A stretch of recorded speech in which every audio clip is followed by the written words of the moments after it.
जयपुर में ऐसा ही इंस्टीट्यूट विकसित करेंगे जो एम्स की तर्ज पर होगा। एक तरह से एम्स की सारी सुविधाएं होगी। साथ ही साथ सवाई मानसिंह चिकित्सालय में जो कैंसर संस्थान चल रहा है वो भी इसके अंडर में आएगा। भूमि आवंटन में पारदर्शिता हो। भूमि आवंटन की नीति 2025 आज हमने लाई है।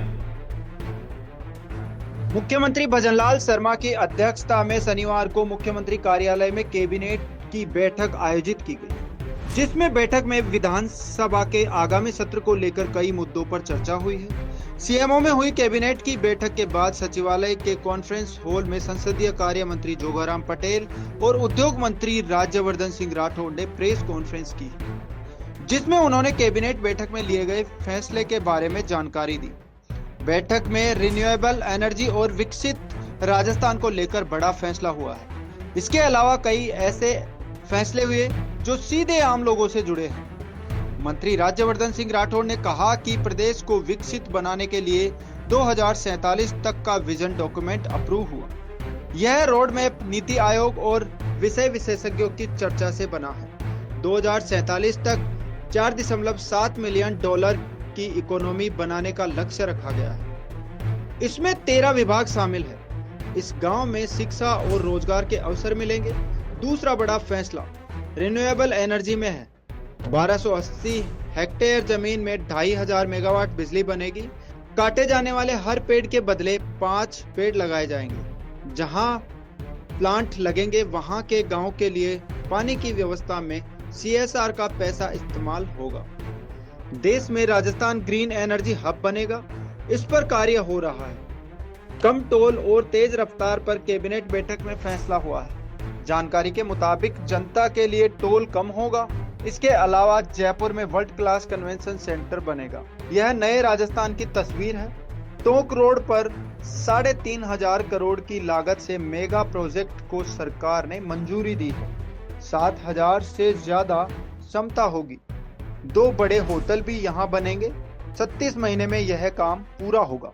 आज की कैबिनेट में निर्णय लिया गया है कि Rajasthan institute of medical sciences नाम से हम एक विधेयक आगामी सत्र में लाएंगे और इसकी बजट घोषणा हमारे वर्ष 2024-25 में हुई थी। चिकित्सा शिक्षा और स्वास्थ्य सेवाओं को और कैसे सुदृढ़ और बेहतर किया जावे, आम आदमी तक की पहुंच तक किया जावे, इसके लिए हमारे यशस्वी मुख्यमंत्री बहुत ही चिंतित हैं और उन्होंने Rajasthan institute of health sciences जो हमारा RUSS है का विस्तार करते हुए Rajasthan institute of medical sciences RIMS नई दिल्ली की तर्ज पर जयपुर में ऐसा ही इंस्टीट्यूट विकसित करेंगे जो एम्स की तर्ज पर होगा। एक तरह से एम्स की सारी सुविधाएं होगी और इसमें PG स्तर का एकमात्र हमारा ये इंस्टीट्यूट होगा। साथ ही साथ सवाई मानसिंह चिकित्सालय में जो कैंसर संस्थान चल रहा है वो भी इसके अंडर में आएगा। इतना ही नहीं, इस इंस्टीट्यूट में सुपर स्पेशलिस्ट की स्वास्थ्य सेवाएं आम नागरिक को मिलेगी और हमारा शासन का प्रमुख मुख्य सचिव जो है वो इस RIMS के अध्यक्ष होंगे और इसी की तर्ज पर एक खोज समिति बनेगी जो फैकल्टी का आने का नियुक्ति करेगी। बेस्ट से बेस्ट फैकल्टी हो, स्टाफ हो। राजस्थान स्वास्थ्य विज्ञान विश्वविद्यालय कर्मचारी के रूप में इसका संचालन होगा। इस संस्थान की स्थापना से राजस्थान में मेडिकल साइंसेज में एक क्रांति आएगी। एम्स हमारा जोधपुर में है और राजस्थान में कहीं नहीं है और दूसरा एम्स की तर्ज पर ही जयपुर में ये विकसित होगा। इसके साथ ही साथ आज कैबिनेट में एक सबसे और महत्वपूर्ण निर्णय लिया गया है। हमारे जो नगरीय क्षेत्र है, नगरीय क्षेत्रों में विभिन्न उद्देश्यों के लिए भूमि आवंटन की जाती है। भूमि आवंटन की एक स्पष्ट नीति को लेकर के आज हम कैबिनेट में निर्णय लिया है। सार्वजनिक उद्देश्यों के लिए हो, सामाजिक उद्देश्यों के लिए हो, धार्मिक उद्देश्यों चैरिटेबल ट्रस्टों के लिए हो, निजी निवेशकों के लिए हो, कंपनियों के लिए हो, विभिन्न प्रकार के शैक्षणिक चिकित्सा संस्थान के लिए हो, उद्योगों के लिए हो, व्यापारियों के लिए हो, पर्यटक इकाइयों के लिए हो, इन सब के लिए भूमि आवंटन की आवश्यकता रहती है। भूमि आवंटन में पारदर्शिता हो, निष्पक्षता हो, एक स्थान पर काम हो जावे, इसीलिए ये नगरीय क्षेत्रों में भूमि आवंटन की नीति 2025 आज हमने लाई है और इसमें निवेश करने वाले को अनावश्यक विलंब और खर्चा नहीं लगे और प्रक्रिया हो, सरलता हो, पारदर्शी हो, एक रूप हो और अथॉरिटी किसी भी रूप में दुरुपयोग नहीं करे, इसी का मुख्य उद्देश्य है। इस नीति के तहत विशेष रूप से सामाजिक, सार्वजनिक, धार्मिक, चैरिटेबल संस्थाओं के साथ साथ निजी निवेशकों, कंपनियों, ट्रस्टों, समाचार पत्रों, आपके लिए भी मान्यता प्राप्त राजनीतिक दलों तथा सरकारी विभागों को भूमि आवंटन के प्रावधान किए गए, पहले की नीतियों में नहीं थे। विभिन्न सामाजिक उपयोगी भूमि आवंटन आरक्षित दर की एलडीसी जिसको बोलते हैं, डीएलसी रेट से 40% दर पर किया जाएगा। रिको एंड आवासन मंडल भी इस आवंटन भूमि के संबंध में अपने निर्देश जारी करेंगे। राजकीय विभागों भी निःशुल्क भूमि मिलेगी, जैसा अभी हमारे वरिष्ठ साथी ने बताया। पर्यटक राजस्थान के लिए सभी उपयोगी है और उसको भी बढ़ावा देने के लिए इस नीति में प्रावधान किए गए हैं। साथ ही साथ हमारी जो पूर्व की 2015 की नीति थी, उसमें हितायोगी संशोधन करके इस नीति को प्रभावी बनाया जाएगा।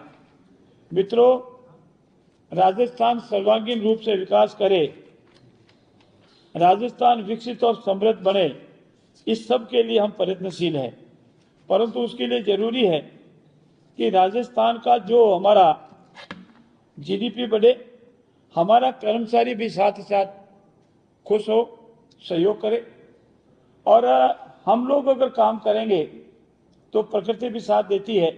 और राजस्थान इस लिहाज से इस वर्ष और पूर्व वर्ष की गत वर्ष की भांति बेनिफिटेड है, बरसात हुई है। राजस्थान विधानसभा में सुरक्षा सवर्ग जो हमारे सुरक्षा में जो कर्मचारी अधिकारी लगते हैं, उनके पदोन्नति से संबंधित कुछ विसंगति थी, इसको ठीक किया गया है।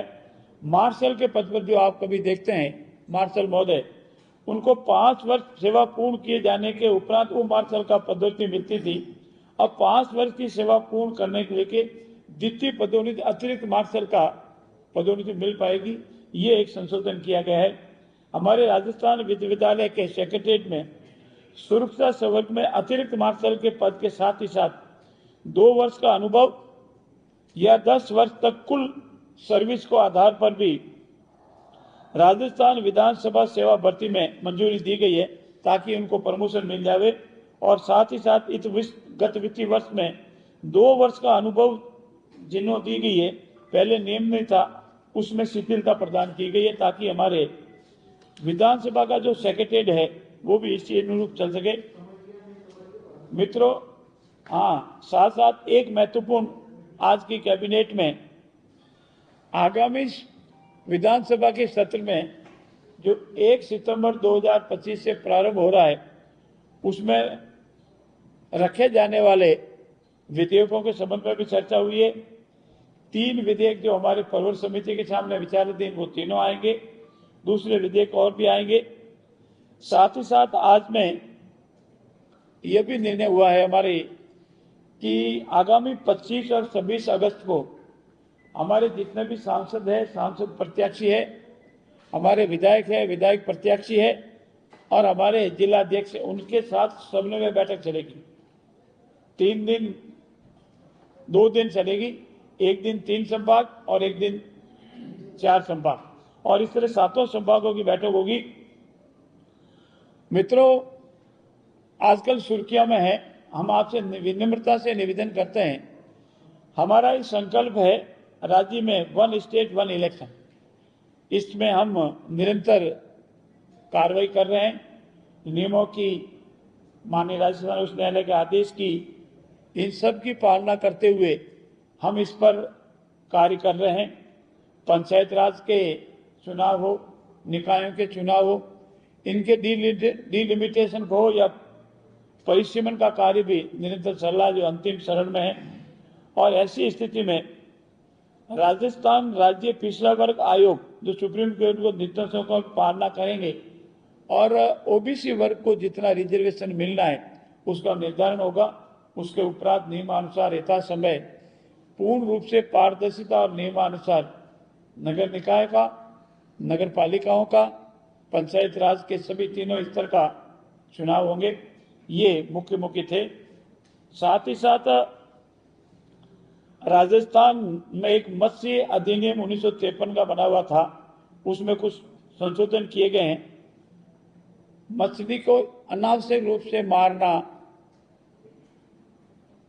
अपराध की श्रेणी में लाया गया है और इसमें संशोधन करके जो परमिशन से या उत्पादन के रूप में कॉमर्शियल यूज में करते हैं, उसके अलावा कोई मारता है, कोई जहर देता है, उसको अपराध की श्रेणी में लाएं। ये मोटे निर्णय आज की कैबिनेट में हुए।